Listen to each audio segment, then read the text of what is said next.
सध्या कोकणात शिमग्याची मोठी धूम असून चाकरमानीही मोठ्या संख्येनं कोकणात दाखल होत आहेत। शिमग्याच्या निमित्तानं घरोघरी पालख्यांचं स्वागतही केलं जातंय। शिमग्याचंच निमित्त साधत रत्नागिरी तालुक्यातल्या श्री लक्ष्मीकेशव उत्सव मंडळानं भव्य ढोलवादन स्पर्धेचं आयोजन केलं होतं। ही स्पर्धा पाहण्यासाठी नागरिकांनी मोठी गर्दी केली होती।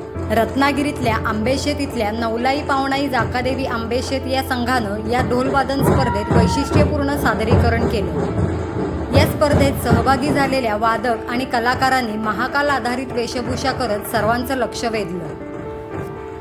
वेशभूषेचा डोलारा सांभाळत सर्वांना तल्लीन करणारे ढोलवादन करून या संघानं या स्पर्धेतील प्रथम क्रमांकाचं पारितोषिक पटकावलं। विशेष म्हणजे गेली 3 वर्ष हा संघ आपल्या नवीन प्रयोगाच्या आधारावर ढोलवादन स्पर्धेत प्रथम क्रमांक पटकावत आहे। उत्कृष्ट आणि आकर्षक वेशभूषा आणि लयबद्ध ढोलवादन हे या संघाचं वैशिष्ट्य होतं। उत्कृष्ट ताशावादक म्हणून सुमित बोरकर आणि उत्कृष्ट ढोलवादक म्हणून पार्थ मयेकर याला पारितोषिक देण्यात आलं। या संघाचे मालक प्रफुल्ल वांगणकर यांचे या संघाला नेहमीच प्रोत्साहन आणि मार्गदर्शन असतं।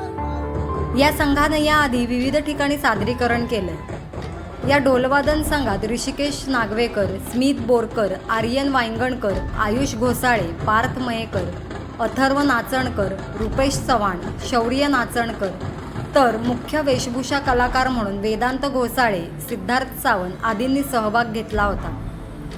यशस्वी कामगिरी केल्यानं या संघानं जिल्हा स्तरावर आणि राज्यस्तरावर आपलं नाव कोरलं।